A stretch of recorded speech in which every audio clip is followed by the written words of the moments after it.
Selamat pagi adik-adik. Kita bertemu lagi dalam YouTube Ibadah Minggu Sekolah Minggu Gereja Kristen Jawa Bandung.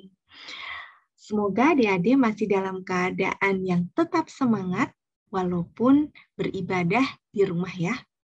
Nah, adik-adik, sebelum kita mulai ibadah, Pak Ririn mau bawakan satu ayat nih untuk membuka ibadah kita minggu hari ini.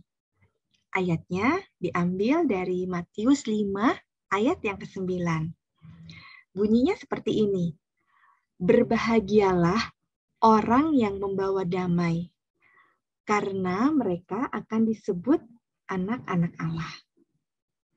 Nah, senang sekali bisa bertemu dengan adik-adik, dan senang sekali kita tadi sudah mendengarkan satu ayat membuka yang membuka kebaktian kita hari ini. Nah, adik-adik, mudah-mudahan semua adik-adik udah siap memuji nama Tuhan, sudah mandi, sudah segar, sudah sarapan. Dan sebelum kita nanti ada pujian menyanyi, kita berdoa dulu ya adik-adik. Mari kita bersatu dalam doa. Tuhan Yesus yang baik, terima kasih atas berkat yang Tuhan berikan kepada kami. Ya Bapa, kini kami akan memulai kebaktian ini. Kiranya Tuhan berkati dari awal, pertengahan, hingga akhirnya. Berkati juga nanti pembawa firman yang akan disampaikan oleh Mbak Rina.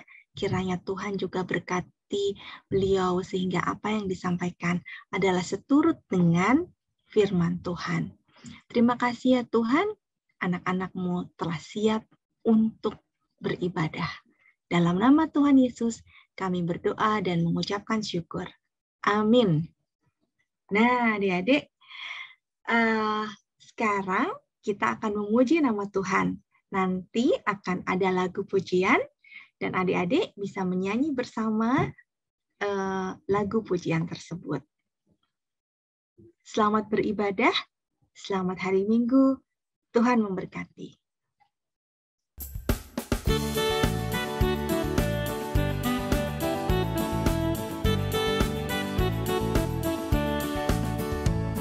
Saya bergirang, mengapa kau bergirang? Saya bergirang, apa sebabnya? Saya bergirang, ceritakan pada saya, karena saya anak Tuhan. Sekarang ku selalu bergirang, bernyanyi sambil bertepuk tangan, berani saksi karena cinta Tuhan. Siang malam ku selalu bergirang.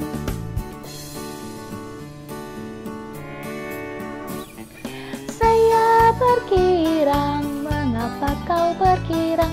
Saya bergirang, apa sebabnya? Saya bergirang, ceritakan pada saya, karena saya anak Tuhan.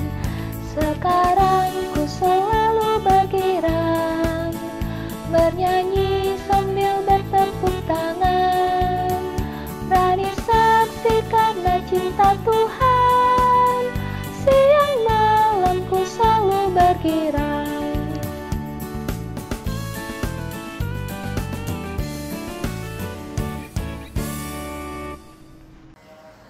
Shalom, selamat pagi adik-adik, apa kabar semuanya? Berharap kalian semua dalam keadaan sehat dan bersuka cita ya. Nah adik-adik, mari kita siapkan Alkitab kita. Hari ini kita akan mendengarkan firman Tuhan tentang jemaat di Filipi.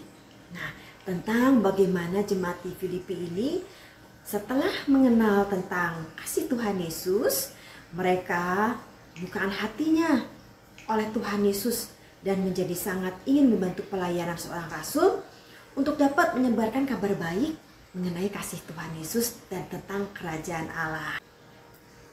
Sebelum membaca firman Tuhan, mari kita sama-sama berdoa ya, supaya hati kita dibukakan oleh Tuhan dan kita dapat mengerti apa yang menjadi kehendak Tuhan dari firman ini. Yuk adik-adik, mari kita berdoa. Tuhan Yesus yang baik, Bapa yang bertahta dalam kerajaan surga, sebentar kami akan mendengarkan firman-Mu Tuhan. Tuhan tolong kami supaya kami dapat mengerti apa yang hendak Kau sampaikan melalui firman ini Tuhan. Kami siap mendengarkan. Tolong kami supaya kami dapat duduk dengan baik dan tenang mendengarkan firman-Mu. Terima kasih Tuhan Yesus. Dalam nama Tuhan Yesus kami berdoa. Amin. Nah adik-adik, bacaan kita hari ini adalah dari Kitab Para Rasul 16 ayat 11 sampai dengan 40. Dan juga dari Filipi 2 ayat 25 sampai 30. Ayat ini menceritakan tentang seorang yang bernama Saulus yang dahulu sangat membenci orang-orang Kristen. Tetapi setelah Tuhan Yesus berkenan menapakkan diri secara pribadi kepada Saulus, Saulus berubah. Dia menjadi sangat mengasihi Tuhan Yesus. Dan dia menjadi sangat bersemangat untuk menyebarkan tentang kasih Tuhan Yesus dan tentang kerajaan Allah kepada orang-orang yang belum mengenal tentang Tuhan Yesus. Nah adik-adik, sebelumnya yuk kita sama-sama melihat cerita tentang Rasul Paulus. Yuk kita sama-sama menyaksikan ceritanya ya. Cerita Paulus. Cerita hari ini mengenai seorang pria yang bernama Paulus. Yuk kita dengar ceritanya. Paulus lahir di sebuah kota yang bernama Tarsus. Zaman dahulu, lahir di Tarsus adalah hal yang keren, seperti layaknya lahir di sebuah taman bermain. Jadi Paulus menganggap dirinya lebih baik dari orang lain, khususnya dibanding dengan pengikut-pengikut Yesus. Itu membuat Paulus suka untuk menindas orang-orang yang percaya kepada Tuhan Yesus. Paulus menangkap mereka, memenjarakan, memukul, atau bahkan membunuhnya. Suatu hari, Tuhan Yesus memanggil Paulus dari langit. Paulus, Paulus, mengapa kamu menganiaya aku? Lalu Yesus menyinari Paulus dengan cahaya yang terang, lebih terang dari cahaya matahari. Paulus menjadi buta selama 3 hari. Teman-teman, jangan pernah melihat matahari secara langsung ya. Nah, setelah Paulus sembuh, ia memutuskan untuk percaya kepada Tuhan Yesus. Dan bukan hanya percaya, tapi dia juga memutuskan untuk menghabiskan seluruh sisa hidupnya untuk memberitakan Injil tentang Tuhan Yesus. Untuk itu, Paulus sadar ia harus benar-benar memahami dan mengenal Tuhan Yesus. Paulus menemukan cara untuk mengenal Tuhan, yaitu dengan berpuasa dan lebih banyak berdoa. Di waktu lain, Paulus berdiam dan mendengar yang Tuhan Yesus katakan kepadanya. Paulus bilang, mengenal Tuhan seperti berlatih lari untuk pertandingan. Kamu harus berlatih dengan tekun supaya bisa menang. Terkadang sangat berat untuk berpuasa atau berdiam diri untuk mendengarkan Tuhan. Tapi untuk Paulus, mengenal Tuhan lebih berharga daripada memenangkan pertandingan walaupun tidak ada hadiahnya. Begitu Paulus mengenal Tuhan, Paulus sangat bersemangat untuk memberitahukannya kepada orang lain. Paulus menjadi penginjil. Penginjil adalah seorang yang pergi ke banyak tempat dan bercerita tentang Tuhan Yesus. Walaupun dia sibuk, Paulus tetap sempat untuk menulis banyak surat untuk orang-orang di tempat lain tentang Tuhan Yesus. Kadang-kadang Paulus bertemu dengan orang-orang yang tidak mau mendengar tentang Tuhan, tapi Paulus tetap berbicara dan memastikan orang-orang itu mendengar tentang Tuhan Yesus. Pernahkah kamu mencoba untuk berbicara kepada seseorang yang tidak mau mendengarkan kamu? Orang-orang itu menjadi sangat marah ketika Paulus tetap mencoba berbicara. Mereka melemparkan batu, memukul Paulus, memasukkan Paulus ke penjara, dan bahkan menyingkirkan Paulus. Tebak apa yang Paulus lakukan? Paulus bilang, ia akan tetap senang dimasukkan ke penjara, dipukuli, bahkan jika ia mati asalkan orang-orang mendengar tentang Tuhan Yesus. Tuhan tetap menyertai Paulus bahkan ketika ia dipukuli dan dimasukkan ke dalam penjara. Suatu malam, Tuhan mendatangkan gempa bumi untuk membuka pintu penjara supaya Paulus bisa bebas keluar dari situ. Tetapi daripada keluar penjara, Paulus memilih tetap tinggal di penjara untuk bercerita tentang Tuhan Yesus ke kepala penjara. Setelah itu, Paulus dikirim ke kota yang lebih besar dan penjara yang lebih besar. Untuk bisa sampai di sana, dia harus pergi menggunakan perahu dan melewati badai. Badai tersebut mengenai perahu Paulus dan membuat kapalnya rusak, sehingga dia harus berenang ke pulau terdekat. Paulus berenang di laut yang sangat dingin seperti berada di kutub utara tempat penguin tinggal. Lalu tiba-tiba dia melihat ada orang-orang yang hidup di pulau itu. Menurut teman-teman, apa yang Paulus lakukan? Ya, dia menceritakan tentang Tuhan Yesus kepada orang-orang itu. Paulus tidak pernah berhenti bercerita tentang Tuhan Yesus kepada banyak orang bahwa Tuhan Yesus mencintai semua manusia. Paulus ingin memberitahu orang-orang melakukan yang benar dan mengajar mereka mengenal Tuhan Yesus. Paulus pernah dipenjara 4 kali, kapalnya rusak sampai 3 kali, pernah digigit ular. Tetapi dia tetap bersuka cita mengikut Tuhan dan dia juga ingin orang lain untuk mengenal Tuhan Yesus. Itulah cerita tentang Paulus. Jadi, kalau teman-teman lupa, ini kesimpulannya. Paulus dulunya adalah seorang penindas yang tidak percaya Tuhan Yesus. Tuhan membuat Paulus buta selama 3 hari. Lalu Paulus percaya kepada Tuhan Yesus dan menggunakan waktunya untuk belajar mengenai tentang Tuhan Yesus. Paulus memutuskan untuk memberitahu orang lain tentang Tuhan Yesus. Dia dilempari batu, dimasukkan ke dalam penjara, dipukuli, kapalnya rusak, dan bahkan tidak takut mati untuk menceritakan tentang Tuhan Yesus. Dia tetap bersuka cita. Itulah cerita tentang Paulus. Nah, kita sudah sama-sama menyaksikan dan sama-sama diingatkan tentang siapa itu Rasul Paulus. Ia adalah orang yang sangat mengasihi Tuhan Yesus sehingga ia bersedia pergi berjalan kaki, naik turun gunung, bahkan menyeberangi lautan supaya orang lain juga mengenal dan mengasihi Tuhan Yesus dan mengetahui tentang kerajaan Allah. Suatu waktu, Rasul Paulus datang ke sebuah kota yang bernama Filipi. Dan di sana Rasul Paulus juga menyebarkan cerita tentang kasih Tuhan Yesus. Dan banyak orang yang dibukakan hatinya setelah mendengarkan kesaksian Rasul Paulus. Antara lain seorang wanita penjual kain ungu yang bernama Lydia dan juga seorang penjaga penjara. Tempat di mana waktu itu Paulus pernah dipenjara waktu di kota Filipi. Dan mereka sangat bersuka cita dan mereka bertobat kepada Tuhan. Dan mereka juga membawa keluarga mereka bertobat dan menjadi percaya kepada Tuhan. Saat Rasul Paulus meninggalkan kota Filipi untuk pergi ke kota lainnya, orang-orang Filipi yang merasa sangat terberkati dan bersuka cita karena Rasul Paulus telah mengenalkan mereka kepada Tuhan Yesus, mengumpulkan persembahan. Mereka memberikan barang-barang dan uang untuk bekal perjalanan Paulus dalam menyebarkan tentang kasih Tuhan Yesus. Lalu mereka mengirimkan seorang yang bernama Epafroditus untuk membawa persembahan mereka. Nah, orang-orang Filipi ini sangat mencintai Paulus dan mereka tidak pernah melupakan Paulus.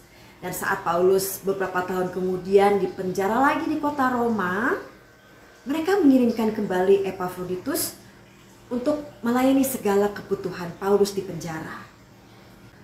Jemaat di Filipi tidak kaya, tapi mereka sangat bersyukur dan bersuka cita karena mereka telah mengenal Tuhan Yesus sehingga mereka dengan senang hati membantu Paulus dalam pelayanannya untuk semakin memperluas kerajaan surga.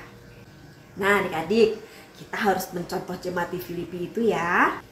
Pada saat merasa terberkati dan bersuka cita karena kasih Tuhan kepada kita, kita juga harus ingat untuk membantu para penginjil dan utusan Injil atau misionaris supaya mereka dapat memenuhi kebutuhan mereka untuk menjangkau orang-orang yang belum mengenal Tuhan Yesus. Kita juga dapat menyisihkan uang kita melalui persembahan kita di gereja, ya, untuk mendukung kegiatan-kegiatan di gereja kita.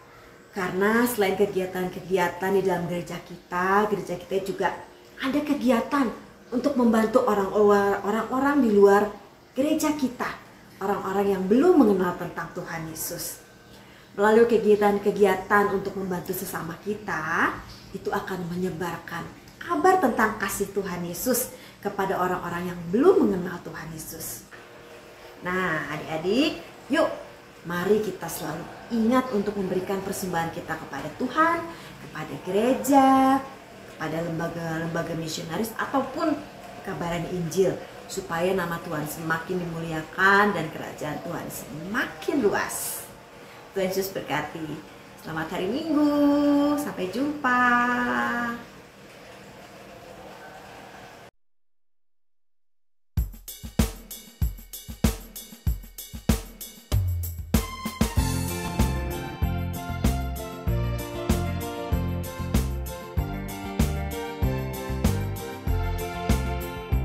Bersaksi terus sampai Tuhan datang. Bersaksi terus sampai Tuhan datang. Bersaksi, bersaksi, bersaksi, haleluya. Bersaksi terus sampai Tuhan datang.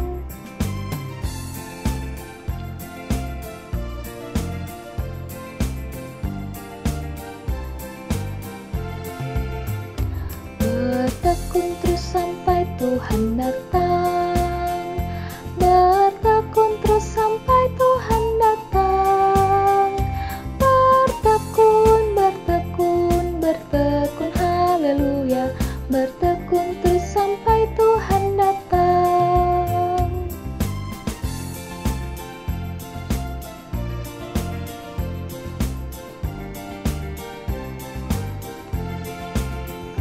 Bersaksi terus sampai Tuhan datang. Bersaksi terus sampai Tuhan datang. Bersaksi, bersaksi, bersaksi, haleluya. Bersaksi terus sampai Tuhan datang.